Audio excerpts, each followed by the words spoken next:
Bom, eu sou de uma área, né, da física, que é uma área considerada assim, tecnicista, que é uma área que envolve, vamos dizer, técnicas, resultados, experimentos, fenomenologia, teoria, matemática, mas a minha experiência de formação me fez passar, me colocou em contato com pessoas que me fizeram não repensar, mas realmente começar a pensar a ciência de uma forma muito mais integrada e muito menos dessa forma capitalista.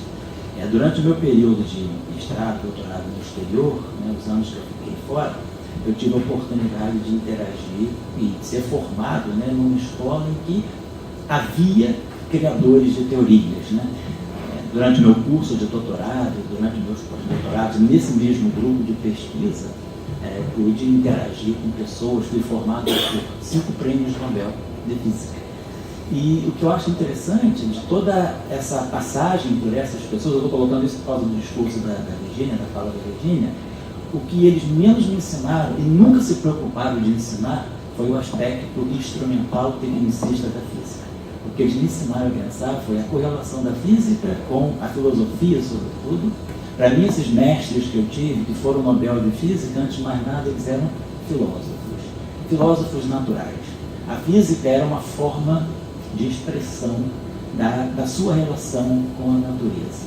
Eu diria que eles eram até quase que epicuristas.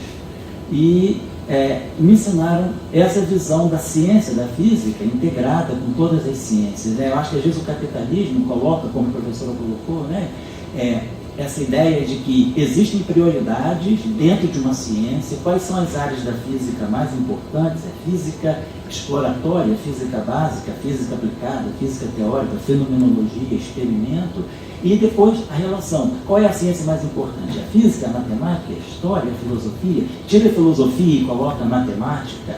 E isso tudo é um grande desconhecimento, é uma forma de expressão de um grande desconhecimento do que é a ciência. Quando eu coloco ciência, eu não estou falando de ciências da natureza, estou falando de ciências como forma de conhecimento sistematizado. Inclusive as artes estão dentro dessa ciência, porque é uma visão de mundo sistematizada.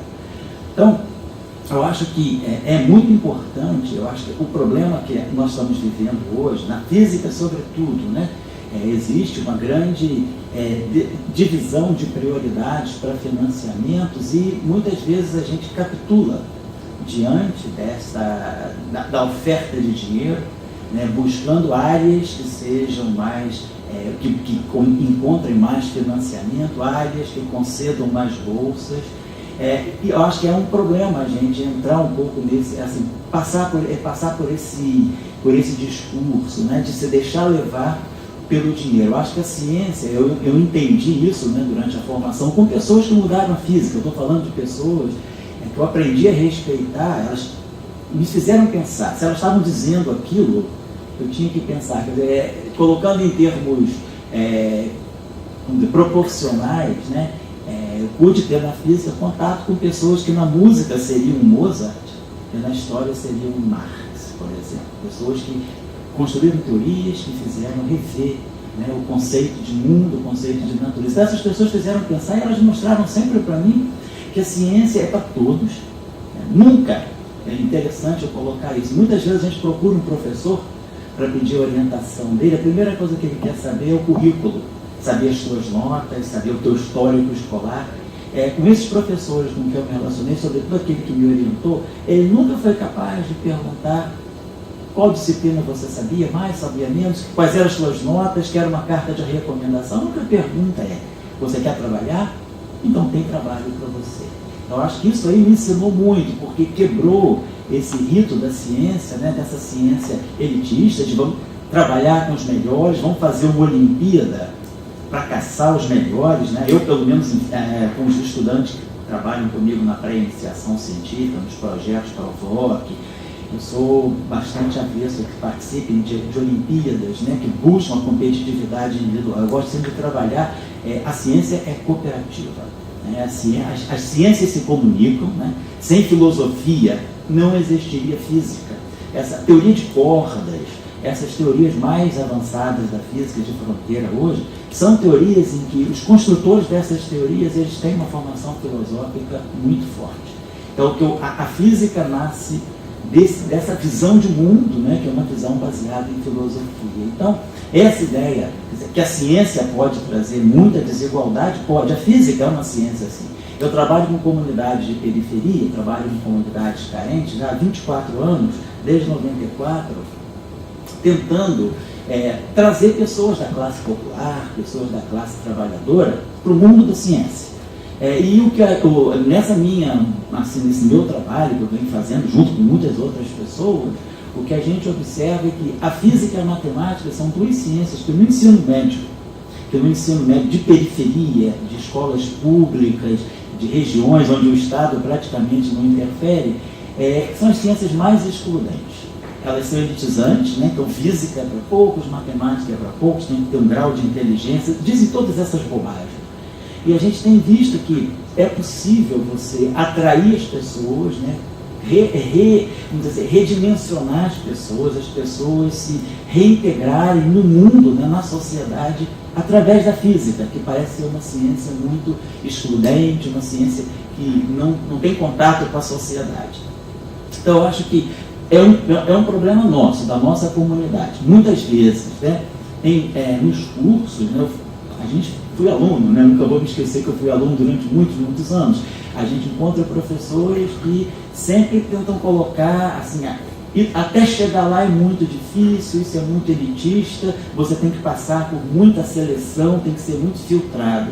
Quando não é verdade isso. Eu entendi com essas pessoas grandiosas com quem eu trabalhei, que basta ter vontade e basta ter solidariedade. Cada pessoa tem um tempo, né? Cada estudante tem um tempo, cada estudante tem uma história de vida que na ciência a gente não pode ignorar. Nós que orientamos teses, orientamos pessoas, nós estamos trabalhando de uma forma muito artesanal. A gente não está trabalhando com a massa, a gente está trabalhando com esse estudante, com essa pessoa. Cada um tem uma história de vida, cada um tem uma visão de vida, cada um tem uma escala de tempo, cada um percebe a ciência de uma forma diferente, mais aprofundada, às vezes de uma forma mais prática, mais pragmática. Então eu acho que às vezes a ciência, ela corre o risco, ela era para gerar totalmente igualdade. A professora falou uma coisa aqui, que a ciência contribuindo para a igualdade da diversidade. Em física nós temos um conceito que é perfeito sobre isso, chama-se simetria. A simetria, ela vai nos levar à concepção de que o mundo ele é unificado, ele partiu de uma coisa só. Todas as forças, todos os fenômenos da natureza são diferentes manifestações de um único fenômeno, de um fenômeno unificador que existiu lá em eras muito primordiais. E à medida que o universo foi evoluindo, as diversidades foram aparecendo. Mas mesmo essas diversidades, elas não são diversidades que impõem uma forma de domínio, elas são diversidades que estão em harmonia, sem a necessidade de uma força impositora que exerça pressão para que a harmonia aconteça. Então, esse conceito em física de simetria, que é a harmonia das diferenças, né? Mas uma harmonia natural, não imposta por nenhuma forma de força externa, ela é um conceito que eu acho que nós, às vezes, não sabemos. Nós trabalhamos na natureza, em física trabalhamos com esse conceito, mas não o colocamos em prática.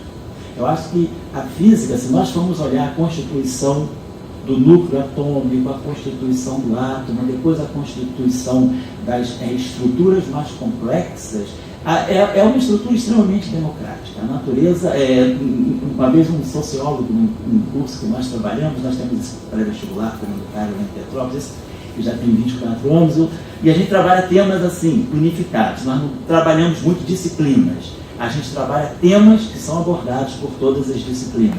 Por exemplo, a luz é dada pelo físico, a luz é dada pelo matemático, a luz é dada pelo biólogo, pelo filósofo, pela professora de língua portuguesa, pelo professor de história, pelo professor de geografia, e assim vai. A luz, o tempo, o espaço, a energia, todos os conceitos da física, a gente tenta trabalhar dentro de uma visão multidisciplinar. Cada professor vai ler aquele conceito, vai trabalhar aquele conceito de acordo com a ótica da sua disciplina. E uma vez o professor de sociologia colocou o desafio: como trabalhar a mais-valia na física. como trabalhar a mais-valia na natureza. Isso foi em 2012, foi o ano que foi descoberto o bóson de Higgs. Então, eu aproveitei o ensejo da descoberta do bóson de Higgs para trabalhar a mais-valia e mostrar que a natureza pratica menos-valia. O bóson de Higgs é a partícula mais franciscana que existe na natureza. Ele tudo dá e ele nada pede em troca. E tudo aquilo que ele dá, ele próprio não tem, que é a origem da massa. Então eu acho que a natureza, ela às vezes dá lições para a gente fantásticas.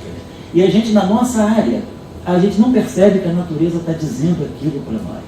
Nós colocamos, talvez, a nossa vaidade, a vontade de ter poder, de exercer poder de alguma forma, o poder pelo conhecimento, acima de tudo, acima da própria natureza, que está ali nos dizendo, olha, a gente forma um átomo dessa maneira. O elétron, que é um ninguém, perto do próton, ele é fundamental.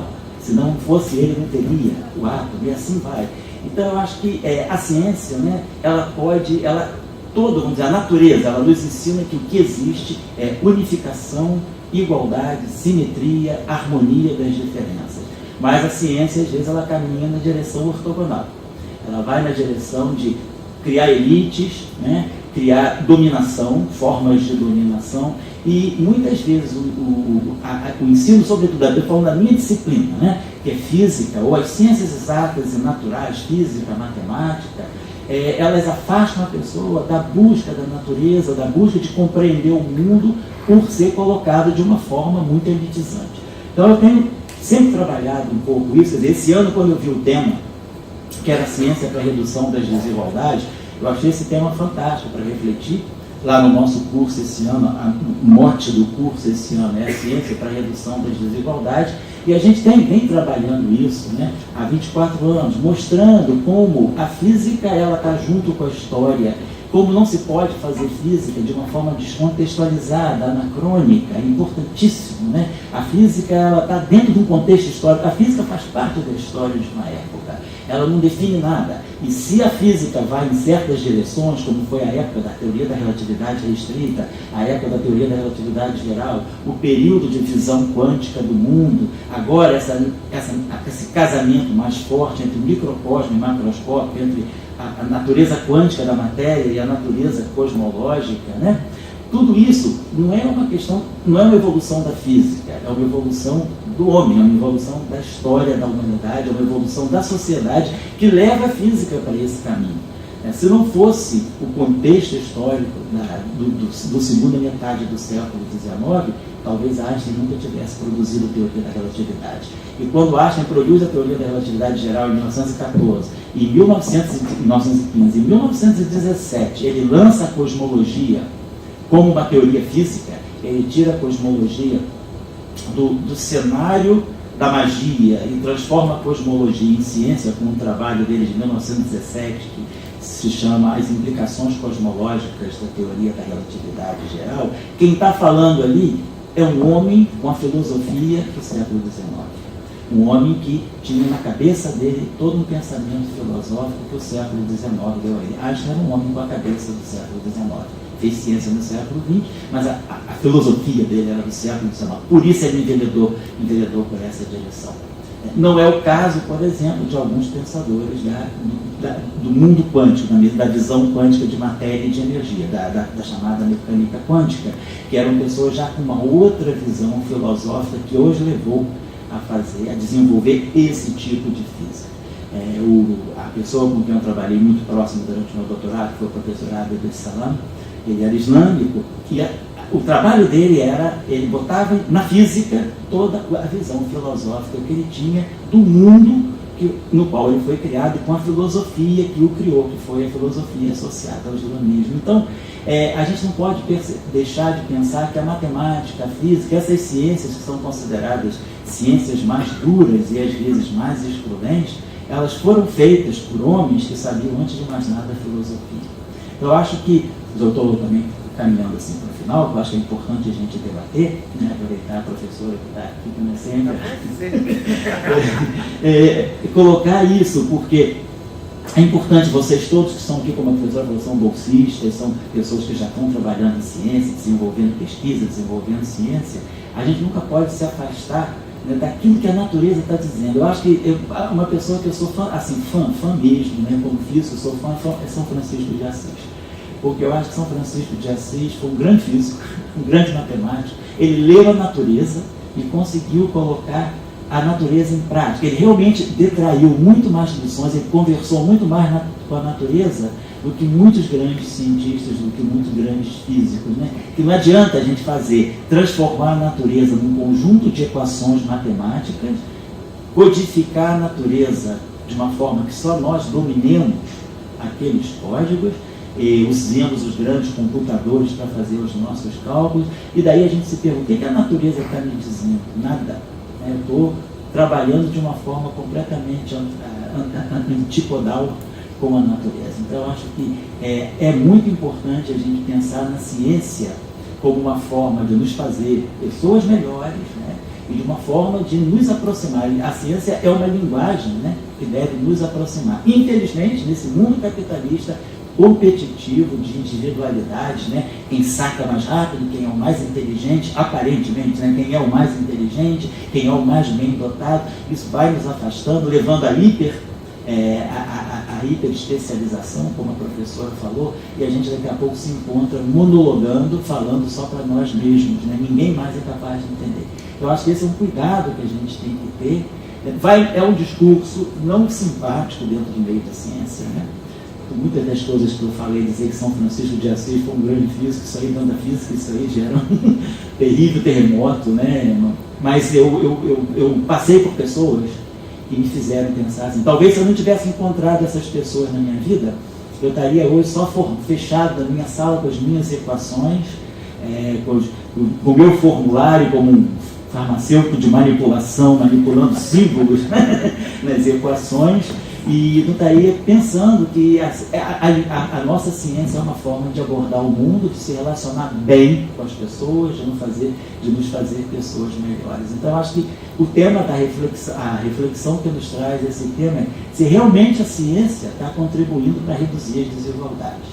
É uma pergunta, ninguém ainda tem a resposta, cada um de vocês tem a sua reflexão, tem certeza que tem, e está na hora de nós todos, né, lutarmos, né, para realmente fazer com que a ciência reduza as desigualdades. Se a gente continuar reproduzindo aquilo que vem nos criando já há algumas décadas, né, sobretudo na segunda metade do século XX, a gente vai cada vez mais aumentar as desigualdades através da ciência, não reduzir. Obrigado pela participação, pelo convite.